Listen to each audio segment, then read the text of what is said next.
নমস্কার, আমি ডক্টর সোহম সান্যাল। আজ কথা বলবো গরমে সুগারের রোগীরা নিজেদের কিভাবে যত্নে রাখবেন। গরম পড়ছে আমাদের শহর কলকাতায়, আমরা সকলে জানি। তো এই সময় সবচেয়ে বড় সমস্যা যেটা দেখা দেয় সেটা হচ্ছে শরীরে জলের অভাব, ডাক্তারি পরিভাষায় যেটাকে আমরা বলি ডিহাইড্রেশন। এটা থেকে বাঁচতে আপনাকে কিন্তু নিয়মিত পর্যাপ্ত পরিমাণে জল খেতে হবে। হার্টের, কিডনির অথবা লিভারের অসুখের জন্য যদি আপনার দৈনন্দিন জলের মাত্রাটা আপনার ডাক্তারবাবু বেঁধে দিয়ে থাকেন, তাহলে তার সঙ্গে কথা বলে আপনার জন্য যেটা পর্যাপ্ত সেই পরিমাণ জল কিন্তু খাবেন। ডায়েটিশিয়ানের তৈরি করা তালিকা অনুযায়ী ডায়েটটিকে ফলো করবেন। মরশুমি ফল খেতে পারেন যদি কোনো বারণ না থাকে।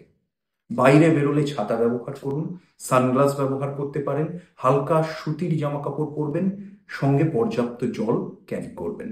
ওষুধ বা ইনসুলিন এগুলোর যা ডোজ আপনার ডাক্তারবাবু ঠিক করে দিয়েছেন সেগুলো মেনে চলবেন।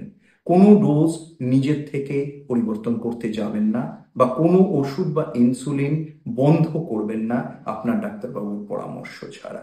এগুলো মেনে চললে আশা করি আপনারা ভালো থাকবেন। ভালো থাকুন, সুস্থ থাকুন। নমস্কার।